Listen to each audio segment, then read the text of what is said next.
This is Late Night Lee Talks TV. I'm Late Night Lee, and I talk reality TV dating shows such as Married at First Sight, Ready to Love, Love is Blind, The Ultimatum, and Love Island, just to name a few. So, if you do enjoy watching that type of content, then please go ahead and subscribe to the channel so that you never miss out on when I upload a new video. Now, let's get into the shenanigans that is Married at First Sight, Season 17, Denver.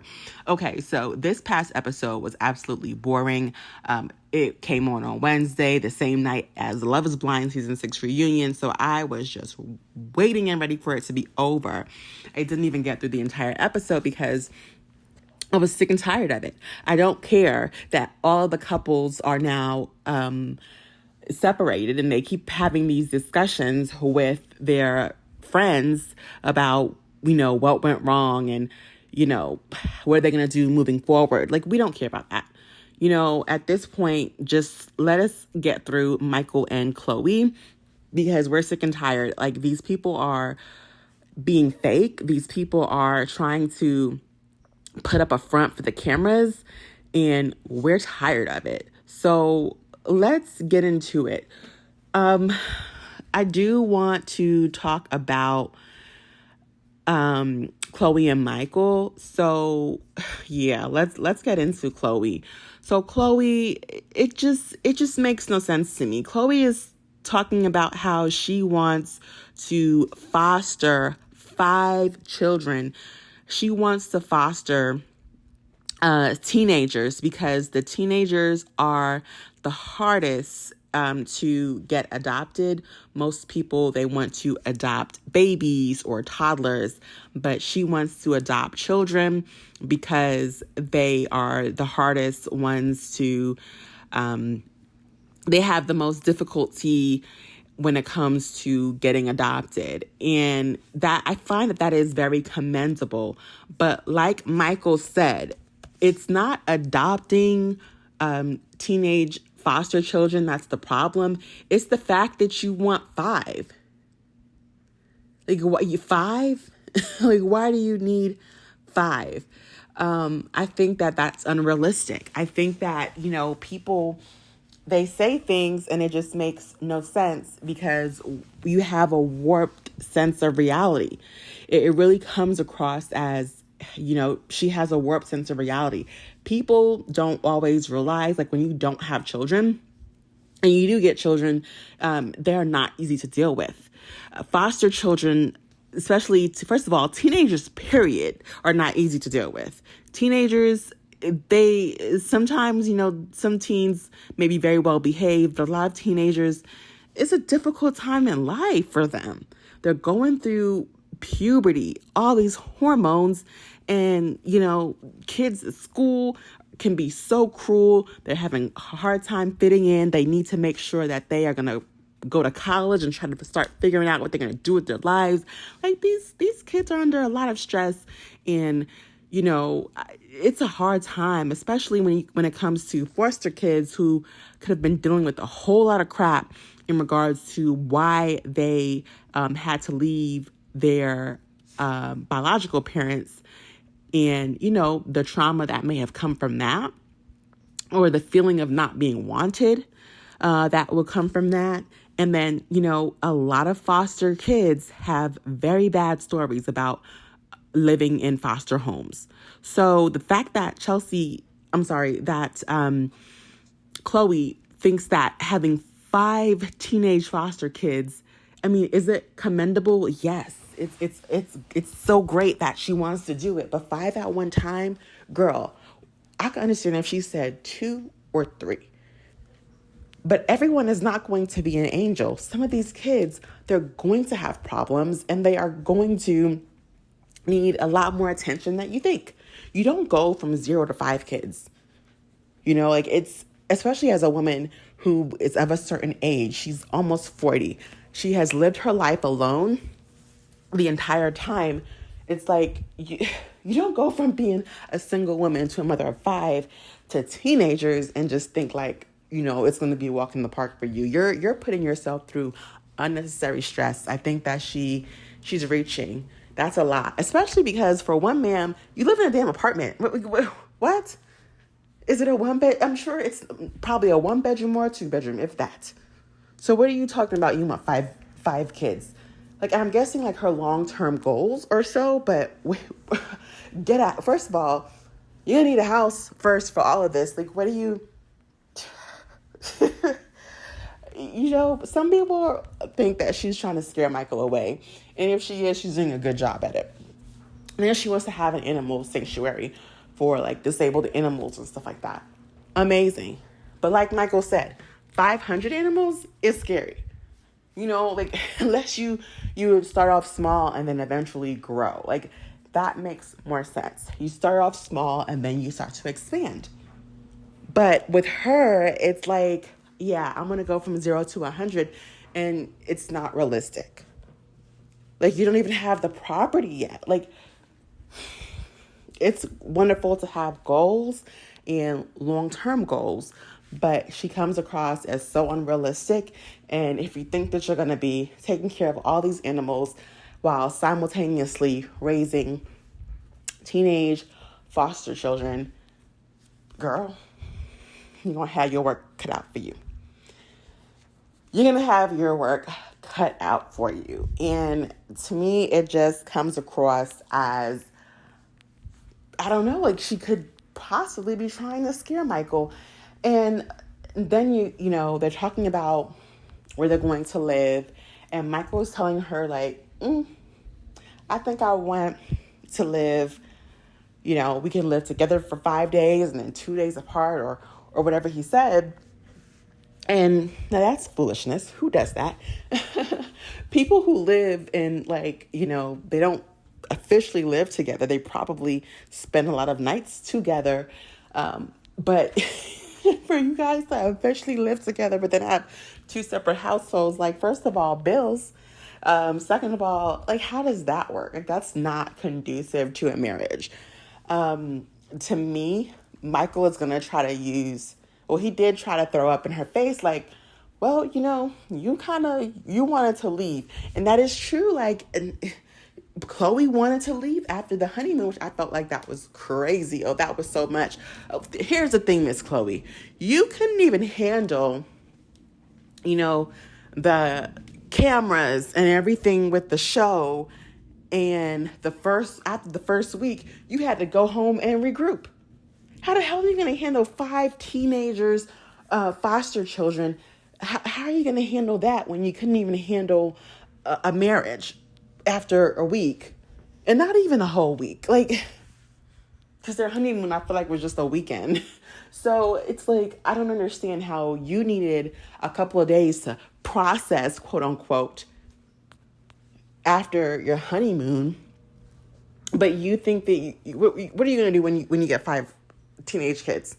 You think that you can just leave them for 2 days? No, ma'am. No, ma'am. So I feel like she's so unserious. Like, it's coming across as hypocritical. Yeah, girl. And then Michael, like, look, I know he's like unconventional, but this is not how you want to start off a marriage. But I feel like because Chloe went away for 2 days, he's looking at that as his escape route too. Like, if she can do it, then I can do it. And at the end of the day, it's not cool when anybody does it. It's just not cool. So, we don't know. We don't know if this is going to work for them, unfortunately. Let's get into the fact that Austin, was pretty much pretending to be so, distraught and shooken up over the fact that Becca doesn't want to be with him. Oh, I'm so sorry, Austin. Were you just deciding to start, where you like, oh man, I think I'm ready to have sex with her? Like, sir, we see right through the BS. We see right through the foolishness. So for me, I'm just like, we don't, sorry, Austin, the optics that you were trying so hard to control is not giving what you wanted it to give. It's not doing what you think it was like your intention of having a great edit. Sorry, buddy. We think that you're full of it. You just come across as inauthentic and as someone who was not really attracted to Becca. And you didn't want to say it because you didn't want to come up as the bad guy. But guess what? Your actions proved it, and you're still coming across as the bad guy. So, and I don't care about Brennan. We already know. We already knew what was going to happen. Here's the thing. Cameron talks with Michael, and Cameron is like, I can't stand her. I don't ever want to see her again. I'm not protecting her anymore. This was ridiculous. I'm done. Cameron is a man unhinged. Now let's get into the juice. So Cameron and Becca were on the after party, and during their time on the after party, Cameron pretty much said that Becca cheated on Austin. I'm sorry, that Emily cheated on Brennan. Let me get that clear. Emily, according to Cameron, cheated on Brennan. And Becca confirmed it, but she tried to say that, Brennan, may have cheated first. So here's the thing. It was like a special hour-long after party with Keisha Knight Pulliam, and she brought her husband. And I was like, yes, ma'am, flex on these bitches. Because I feel like, of course, we remember Emily being a little shady towards, not a little, very shady towards and disrespectful towards Keisha Knight Pulliam. And it's like, ma'am, this woman is not the enemy. The enemy was Brennan, okay? Not Keisha Knight Pulliam. She tries to give everyone a chance. I've never seen her appear to show favoritism. And to me, like, Emily just did a little bit too much. So yeah, bring your husband out and let everybody see how nice her husband was. He was so well-spoken, intentional with his words. And he gave some really great commentary and feedback. And I'm just like, yes, girl, it's a flex. And I loved to see that example of Black love for our girl, Keisha Knight Pulliam. And the couples on the show needed to see it.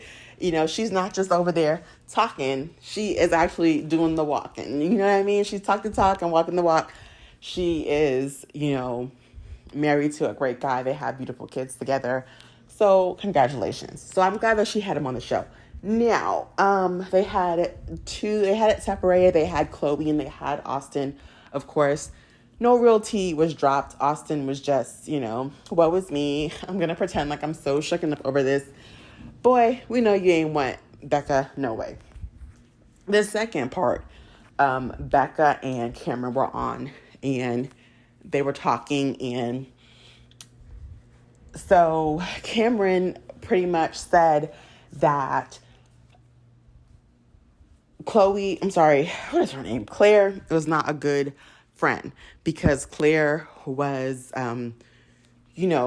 pretty much orchestrating the drama, and that Claire was happy that the other women's marriages fell apart. And I believe him. I believe him 100%. This man is fed up and he's tired of her BS. And I do believe him because it did come across that Claire was, first of all, in all of the seasons of this show, who do we know that has said they wanted to be separated or get a divorce and then remained on every single episode afterwards? She inserted herself in every single episode. Lauren did not. Now, the only thing I can say was that, Claire was still in the house, still in the apartment. And of course, all the apartments are in the same building, close together. So she had, I guess, more of a closer relationship with the girls. But she was in every single episode, showed up to every single event. And it was like, girl, you are not married to Cameron anymore. You're not. What are you still doing here? You wanted the divorce just the same way he did. You wanted it even more. So why are you still, on our TV screens. Why are you still, you're here for the fame. You're here for the fame. And I hope the comments eat you alive. Little miss, I want to be good to Cameron in his sickness, but not when he was healthy. Because the vows say sickness and health. But you ain't like him when he was healthy. You only wanted him when he was sick.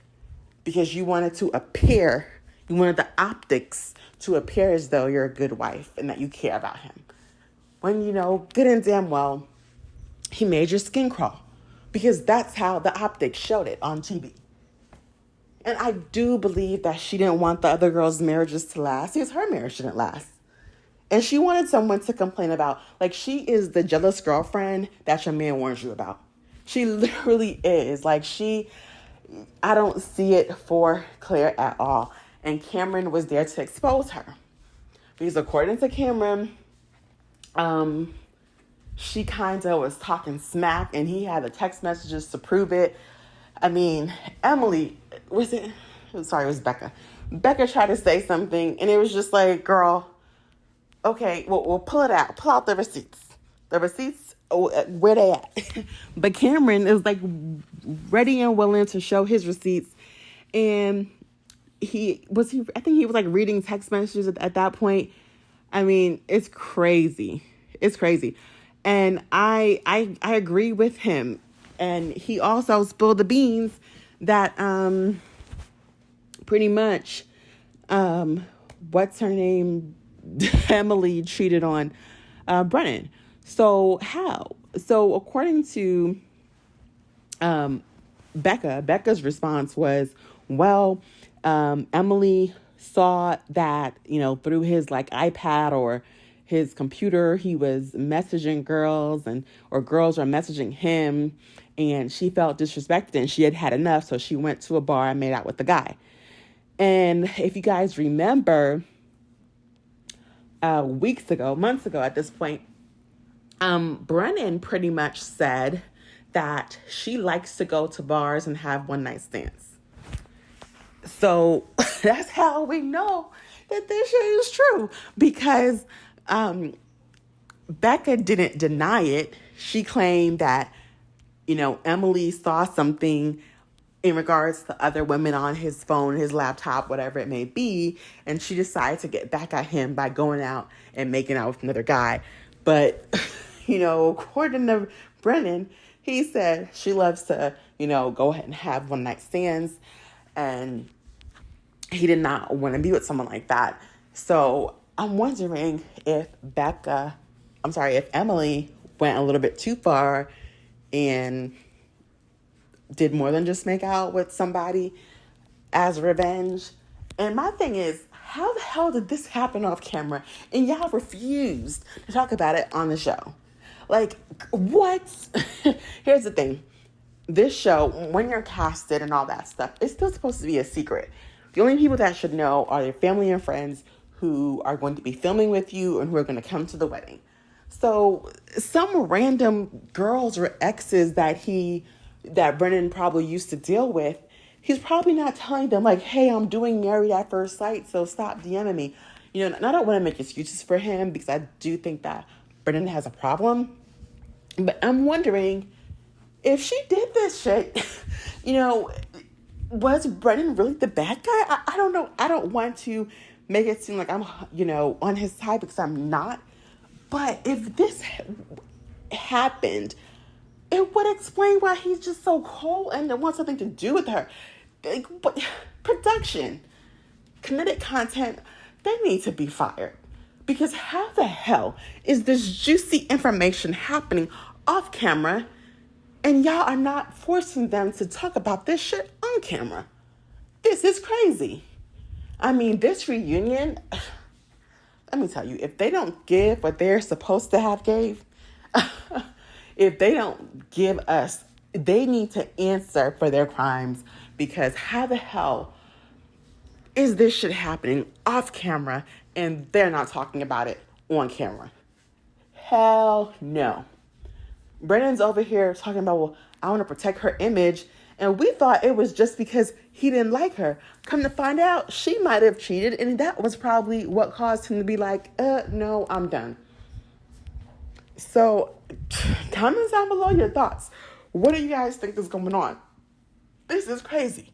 The production company needs to be fired. You cannot be missing all this information, all this tea. We had such a boring ass season with people who just really just could not stand each other. And you had this crazy stuff going on off camera. And y'all didn't capture it, none of it? Hello? Baby. This is crazy. Comment down below your thoughts. I don't know. I'm just like, how in the hell is the damn after parties better than the damn regular episodes? I'm done. Take me out the game, coach. I'm done. This is Late Night Ali Talks TV. I'm Late Night Ali, and I am signing out. Please like the video. Please subscribe to the channel and comment down below your thoughts on Brennan and Emily. Thanks for watching.